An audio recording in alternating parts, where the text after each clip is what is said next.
Chapter 4. Adolescence. Getting some help. Adolescence begins at the point of the life of your business when you decide to get some help. There's no telling how soon this will happen, but it always happens, precipitated by a crisis in the infancy stage. Every business that lasts must grow into the adolescent phase. Every small business owner who survives seeks help. What kind of help do you, the overloaded technician, go out to get? The answer is as easy as it is inevitable. Technical help. Someone with experience. Someone with experience in your kind of business. Someone who knows how to do the technical work that isn't getting done, usually the work you don't like to do. The sales-oriented owner goes out to find a production person. The production-oriented owner looks for a salesperson. And just about everybody tries to find someone to do the books. Because if there's anything most small business owners hate to do and therefore ignore, it's the books. And so it is that you bring in your first employee, Harry, a 68-year-old bookkeeper who's been doing the books since he was 12-year-old in the old county.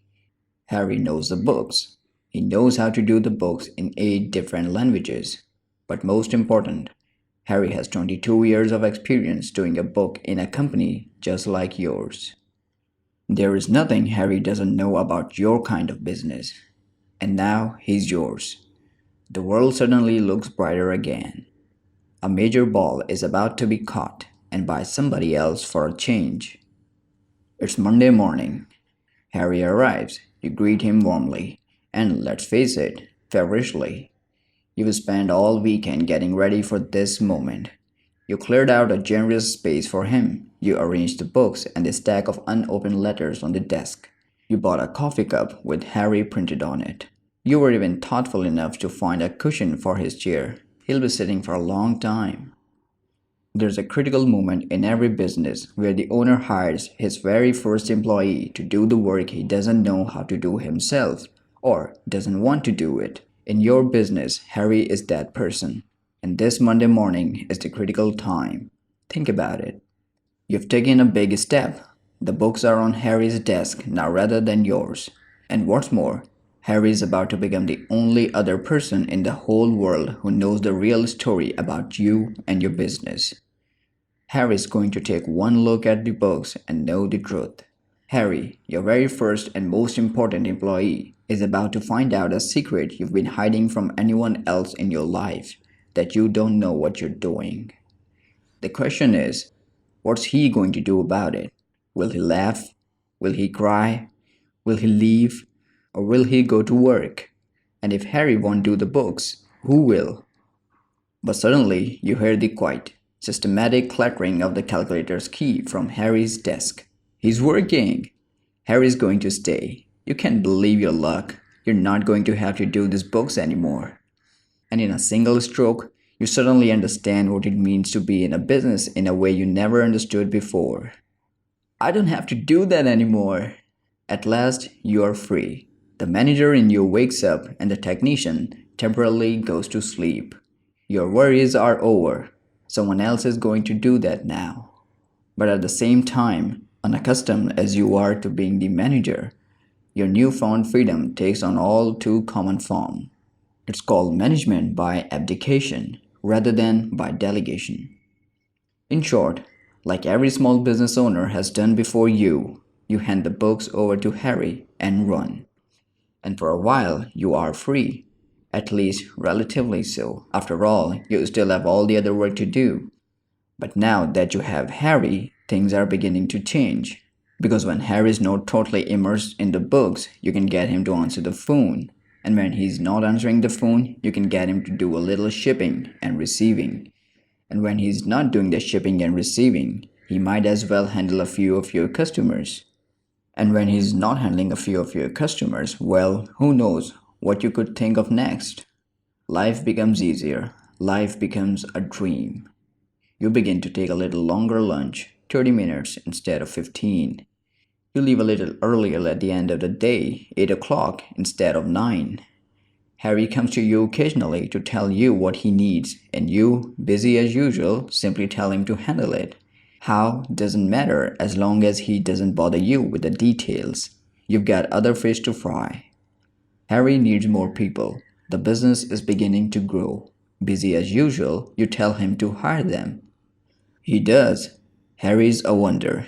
It's great to have a guy like Harry. You don't have to think about what he's doing. You don't have to worry about how he's getting along. He never complains. He just works, and he's doing all the work you hate to do.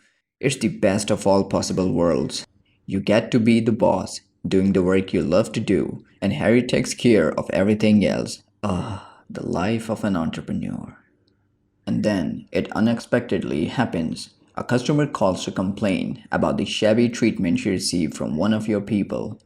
Who was it? You ask, privately steaming. She doesn't know, but if you are going to hire people like that, she'll take her business elsewhere. You promise to look into it. Your banker calls to tell you that you're overdrawn. How did that happen? You ask him, your heart dropping to your knees. He doesn't know, but if you don't watch it more closely, he'll have to take his steps. You promise to look into it. Your oldest suppliers calls to tell you that the order you placed the week before was placed wrong, so the shipment will be 10 weeks late. What's more, you're going to have to eat the overage. How did that happen? You ask him. He doesn't know, but if you can't manage your ordering better than that, he'll have to look at other options. You promise to look into it. Out on the shipping dock, you walk up to a kid Harry hired. He's wrapping a package. You look at the package and explode. Who taught you to wrap a package like this? You ask the surprised kid. Didn't anyone show you how to do this right? Here, give it to me. I'll do it myself. And you do. The very afternoon, you happens to be walking by the production line. You almost drop in your tracks. Who taught you to do it that way? You stammer to the shocked production person. Didn't anybody show you how to do it right? Here, give it to me. I'll do it myself. And you do. The very next morning, you're talking to the new salesperson, also hired by Harry. What's happening to the customer A? You ask her. Her answer sends you into a rage. When I took care of him, we never had problems like that, you wail. Here, give it to me. I'll take care of it myself. And you do. And the young shipping clerk looks at the production person, and they both look at the new salesperson, and they all look at the acting boss, Harry, and ask, who the hell was that? Harry just shrugs and says, as only a man who worked for other people for 50 plus years can say, oh, that was just a boss. But hear this. What Harry knows is something you're about to learn. That it's only the beginning of a process that occurs in every adolescent business. Once the owner's management by abdication begins to take its toll, it's only the beginning of a process of deterioration in which the number of balls in the air not only exceeds your ability to juggle them effectively, but your people's ability as well. What Harry knows and what you're about to learn is that it's only the beginning of a process in which the balls begin to fall faster and with greater frequency than they ever did when you were doing everything yourself. And as the third of the landing balls become defeating, you begin to realize that you never should have trusted Harry. You never should have trusted anyone. You should have known better. As the ball continues to fall at an overwhelming rate, you begin to realize that no one cares about your business the way you do. That no one is willing to work as hard as you work. That no one has your judgment or your ability or your desire or your interest. That if it's going to get done right, you're the only one who's going to have to do it. So you run back into your business to become the master juggler again. It's the same old story. Walk into an adolescent business anywhere in the world and you'll find the owner of the business doing it. Busy, busy, busy. Doing everything that has to get done in his business, despite the fact that he now has people who are supposed to be doing it for him, people he's paying to do it. And what's worse is, the more he does, the less they do.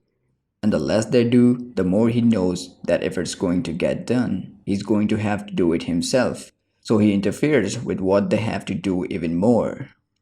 But Harry knew this when he started. He could have told you, his new boss, that ultimately the boss always interferes. Harry could have told you that the work will never be done to the boss's satisfaction. And the reason is that the boss always changes his mind about what needs to be done and how. What Harry doesn't know, however, is why. Why you're such a madman. That it's not your people who are driving you crazy. That it's not the complaining customer who's driving you mad. That it's not the banker or the vendor or the incorrectly wrapped package that's driving you up the wall. That it's not that nobody cares or that nothing's get done on time that's driving you insane. No, it's not the world that's the problem. It's that you simply don't know how to do it any other way.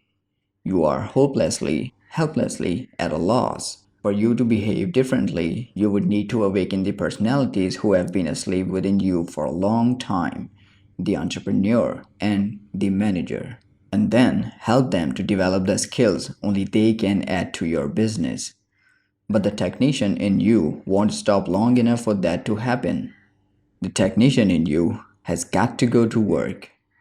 The technician in you has got to catch the balls. The technician in you has got to keep busy. The technician in you has just reached the limits of his comfort zone. I looked over at Sarah and could tell I had hit a nerve. Sarah had discovered something in the course of our conversation, something about her comfort zone that was very meaningful for her. And intuitively, I knew we had just taken a snapshot of it.